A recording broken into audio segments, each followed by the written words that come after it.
Hello, ನಮಸ್ತೆ ಎಲ್ಲರಿಗೂ. ಹೇಗಿದೆ? ಏನು ನೀವು ಬೆಳಗ್ಗೆ ಮತ್ತೆಲ್ಲ ಹೊರಟಿದ್ದಾನೆ ಅಂತ ಅನ್ಕೋತಾ ಇದ್ದೀರಾ? ಹೌದು, ಇವತ್ತು ಶಿವರಾತ್ರಿ ಆಗಿರೋದ್ರಿಂದ ಬೆಳಿಗ್ಗೆ ಬೇಗನೆ ಎದ್ದು ಇದು ಶಿವನ್ ಟೆಂಪಲ್ ನಿಮ್ಗೆ ಕರ್ಕೊಂಡು ಹೋಗ್ತೀನಿ. ಬನ್ನಿ ಹೋಗೋಣ. ನಾನು ಧಾರವಾಡ ಜುಬ್ಲಿ ಸರ್ಕಲಿಂದ ಕಲಗಟ್ಟಿಗೆ ಮಾರ್ಗದ ಕಡೆಗೆ ಹೊರಟೆ. ಸ್ಟ್ರೇಟ್ ಹೋದರೆ ಹುಬ್ಳಿ ರೀಚ್ ಆಗುತ್ತೆ. ಇದು ಟೋಲ್ ನಾಕ. ಇಲ್ಲಿಂದ ನಾವು ರೈಟ್ ತಗೋಬೇಕು.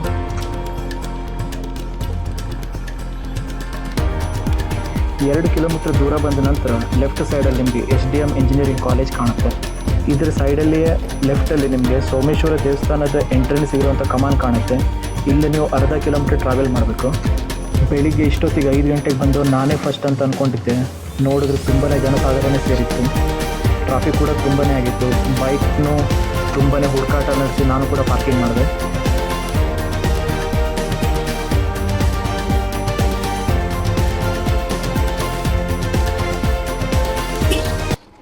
ಇನ್ನ ನೀವು ನನ್ನ ಹಿಂದ್ಗಡೆ ನೋಡ್ತಾ ಇರಬಹುದು ಸೋಮೇಶ್ವರ ದೇವಸ್ಥಾನದ ಎಂಟ್ರೆನ್ಸ್ ಈ ತರ ಕಾಣುತ್ತೆ.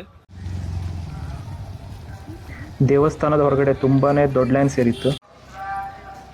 ಈ ದೇವಸ್ಥಾನವನ್ನು 12ನೇ ಶತಮಾನದಲ್ಲಿ ಜಕಣಾಚಾರ್ಯರು ಕಟ್ಟಿರ್ತಾರೆ ಹಾಗೂ ಅಗಸ್ತ್ಯ ಮುನಿಗಳು ಒಳಗಿರುವ ಶಿವಲಿಂಗವನ್ನು ಪ್ರತಿಷ್ಠಾಪನೆ ಮಾಡಿರ್ತಾರೆ.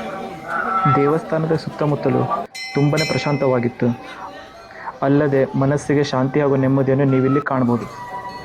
ದೇವಸ್ಥಾನದ ಮುಂದುಗಡೆನೆಯ ಉದ್ದನೆಯ ದೀಪಸ್ತಂಭವನ್ನು ನೀವು ನೋಡ್ಬೋದು. ಈ ದೇವಸ್ಥಾನವು ಶಾಲ್ಮಲಾ ನದಿಯ ತಟದಲ್ಲಿದೆ. ದೇವಸ್ಥಾನದ ಸೈಡಿನಲ್ಲಿಯೇ ನೀರಿನ ಚಿಲುಮೆಯನ್ನು ನೋಡ್ಬೋದು ಹಾಗೂ ಇಲ್ಲಿ ಶಿವಲಿಂಗವನ್ನು ಪ್ರತಿಷ್ಠಾಪನೆ ಮಾಡಿದ್ದಾರೆ. ಶಿವರಾತ್ರಿಯಂದು ದೇವಸ್ಥಾನದ ಒಳಗಡೆ ಈ ಥರ ಕಾಣ್ಲಿಕ್ಕೆ ಸಿಕ್ತು. ಹೂವಿನ ಅಲಂಕಾರ ಅಂತೂ ತುಂಬಾ ಅದ್ಭುತವಾಗಿ ಮಾಡಿದರು. ಧಾರವಾಡದಲ್ಲಿರೋ ಸೋಮೇಶ್ವರ ದೇವಸ್ಥಾನವನ್ನು ದಕ್ಷಿಣ ಕಾಶಿ ಅಂತ ಕೂಡ ಹೆಸರುವಾಸಿಯಾಗಿದೆ. ದೇವಸ್ಥಾನದಿಂದ ಹೊರಗೆ ಬಂದು ತೀರ್ಥ ಹಾಗೂ ಪ್ರಸಾದವನ್ನು ಸ್ವೀಕರಿಸಿದೆ. 4-5 ರೀತಿಯ ಪ್ರಸಾದ ಕೊಟ್ಟರು. ನಾನು ಕೂಡ ಇಸ್ಕೊಂಡು ಹೊಟ್ಟೆ ತುಂಬಿಸ್ಕೊಂಡೆ.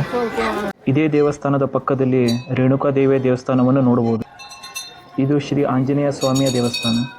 ಈ ಸೋಮೇಶ್ವರ ದೇವಸ್ಥಾನ ದರ್ಶನಕ್ಕಾಗಿ ಬೆಳಗ್ಗೆ 6 ಗಂಟೆಯಿಂದ ಮಧ್ಯಾಹ್ನ 12 ಗಂಟೆವರೆಗಿರುತ್ತೆ ಹಾಗೂ ಸಾಯಂಕಾಲ 4:30ರಿಂದ ರಾತ್ರಿ 8:30ವರೆಗೆ ತೆರೆದಿರುತ್ತೆ. ದೇವರ ದರ್ಶನ ಭಕ್ತರು ಇಲ್ಲಿರುವ ಅರಳಿ ಮರಕ್ಕೆ ಪೂಜೆಯನ್ನು ಕೂಡ ಸಲ್ಲಿಸಬಹುದು. ದೇವರಿಗೆ ತುಪ್ಪದ ಆರತಿಯನ್ನು ನಾವು ಕೂಡ ಮಾಡ್ಬೋದಾಗಿದೆ. ಇದು ಶನೇಶ್ವರನ ದೇವಸ್ಥಾನ. ದೇವಸ್ಥಾನದಿಂದ ಹೊರಗಡೆ ಬಂದ ಮೇಲೆ ಇಲ್ಲಿಯ ಪಕ್ಕದಲ್ಲಿ 12 ಜ್ಯೋತಿರ್ಲಿಂಗದ ದರ್ಶನಕ್ಕೆ ಅನುಕೂಲ ಮಾಡಿಟ್ಟಿದ್ರು. ಒಳಗಡೆ ಎಂಟ್ರಿ ಆಗ್ತಾ ಇದ್ದಂಗೆ 3D ವ್ಯೂವಲ್ಲಿ ನಾನಾ ಥರದ ಲಿಂಗಗಳನ್ನು ನೀವಿಲ್ಲಿ ನೋಡ್ಬೋದು. ಜ್ಯೋತಿರ್ಲಿಂಗಗಳು ಭಗವಾನ್ ಶಿವನ ದಿವ್ಯ ಶಕ್ತಿ. ಪುರಾಣಗಳ ಪ್ರಕಾರ ಬ್ರಹ್ಮ ಮತ್ತು ವಿಷ್ಣು ಅವರ ಅಹಂಕಾರವನ್ನು ನಿವಾರಿಸಿ ಶಿವನು ಅನಂತ ಜ್ಯೋತಿ ಸ್ತಂಭವಾಗಿ ಪ್ರತ್ಯಕ್ಷನಾದ. ಆ ದಿವ್ಯ ಜ್ಯೋತಿಯ ಪ್ರತೀಕವೇ ಜ್ಯೋತಿರ್ಲಿಂಗಗಳು. 12 ಜ್ಯೋತಿರ್ಲಿಂಗಗಳ ದರ್ಶನವು ಕೇವಲ ಯಾತ್ರೆಯಲ್ಲ, ಅದು ಪರಮಾತ್ಮನೊಂದಿಗಿನ ಪವಿತ್ರ ಸಂಯೋಗ.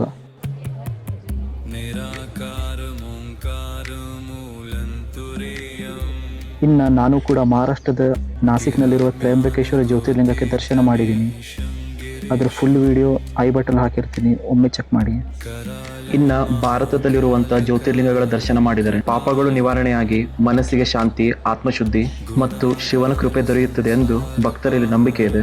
ಪ್ರತಿ ಜ್ಯೋತಿರ್ಲಿಂಗವು ಶಿವನ ವಿಭಿನ್ನ ಮಹಿಮೆ, ಶಕ್ತಿ ಮತ್ತು ಕರುಣೆಯನ್ನು ಸಾರುತ್ತದೆ. ಇನ್ನ ನಾನು ಮಾಡಿರೋ ವಿಡಿಯೋ ನಿಮ್ಗೆ ಇಷ್ಟ ಆದಲ್ಲಿ ದಯವಿಟ್ಟು ಲೈಕ್, ಸಬ್ಸ್ಕ್ರೈಬ್ ಮತ್ತು ಶೇರ್ ಮಾಡೋದನ್ನ ಮರಿಬೇಡಿ.